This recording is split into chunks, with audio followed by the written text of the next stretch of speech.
mediciones de los primeros 8 meses del 2024, un incremento de casi el 2%, pero hizo un relevamiento, una comparativa desde el año 1996 hasta el 2024, los primeros 8 meses de cada uno de estos años, 28 años estamos hablando, y esto arrojó entonces en la cantidad, en el volumen exportado por Argentina, un nivel récord, 28,7%. Este récord entonces para estos 28 años medidos por CICRA. Vamos a estar hablando entonces respecto de los resultados de este informe, Fer. Bueno, estamos en comunicación con Miguel Schiaretti, presidente justamente de CICRA, de la Cámara de la Industria y el Comercio de la Carne. ¿Qué tal, Miguel? ¿Cómo le va? ¿Qué tal? Buenos días, ¿cómo están ustedes? Bueno, después de tantos años donde la discusión sobre la exportación de carnes era cómo se regulaba, cómo se limitaba, etcétera, ¿qué pasó este año? En realidad es una discusión absolutamente ridícula la planteada en los gobiernos anteriores. Ese relato de proteger la mesa de los argentinos jugaba en contra de la mesa de los argentinos. Todos sabemos en el sector que en la medida que aumentan las exportaciones, aumenta el volumen de carne ofrecida en el mercado interno y esto genera que los precios se morigeren.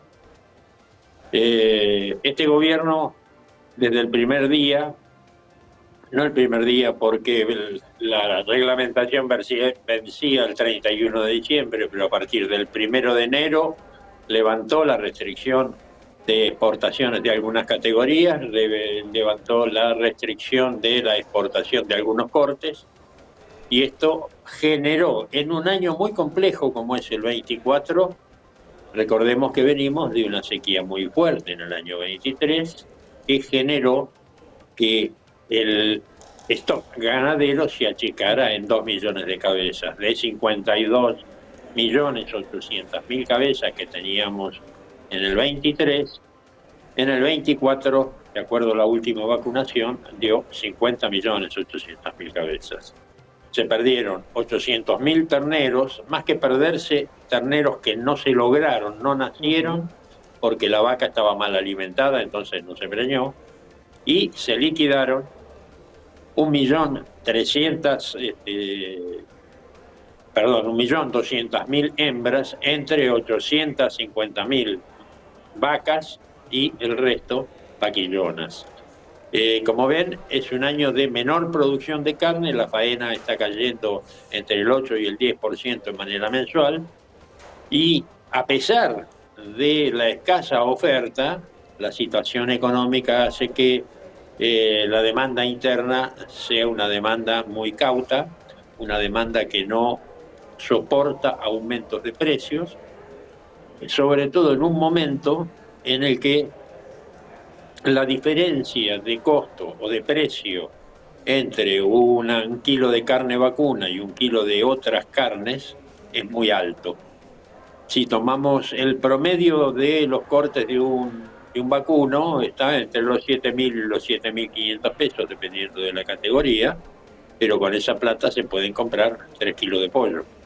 O se puede comprar hoy, después del aumento del mes pasado del cerdo, se puede comprar 1,5 kilos de cerdo. Es decir, en momentos en que el poder adquisitivo del salario está muy deprimido, es el bolsillo el que termina tomando decisiones de compra cotidianas. Miguel, tal como está señalando, los resultados de este informe están arrojando una caída de casi el 8% en la producción para este periodo de enero a agosto del 2024, también una caída en el consumo del 12%, son caídas significativas, ¿no? En ese contexto y teniendo en cuenta este repunte, digamos, de casi un 2% en las exportaciones, con este nivel récord en los últimos 28 años del 28,7%, ¿qué lectura hace usted? ¿Esto puede ser una compensación, como muchos están refiriendo, que esta mayor exportación sirva como una compensación para esa caída? ¿Se puede leer como señal de un repunte en la actividad o no? ¿Qué lectura hace usted? No, la lectura que hacemos aquellos que miramos cotidianamente este sector es que afortunadamente aumentaron las exportaciones en volumen, y tomamos los 8 primeros meses del año, vemos que el aumento porcentual fue del 28% respecto del año pasado, pero el aumento en ingreso de divisas fue solo del 16%, es decir, hay una caída en los precios internacionales que no estimula demasiado las exportaciones. Está jugando en contra. Lo que pasa es que, bueno, hay un atraso muy fuerte en el precio de la hacienda.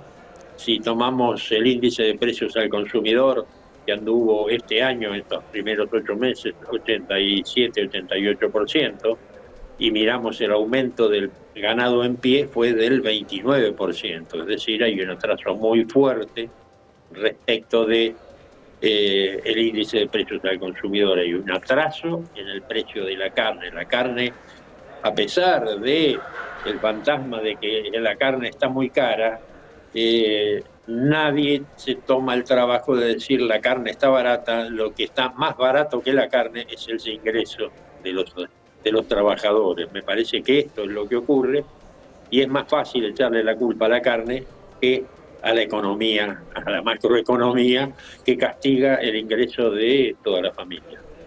Y todo esto se da en un contexto, ¿no?, donde los mercados internacionales y los consumidores tienen exigencias cada vez más ajustadas respecto entonces de algunas normativas ambientalistas que se están queriendo implementar, hablando específicamente del reglamento ambientalista o antideforestación europeo. ¿Considera usted que esta prórroga que hubo de un año para que entre en vigencia este reglamento es suficiente para poder entonces la industria cárnica poder adaptarse a esta normativa y dar cumplimiento preciso?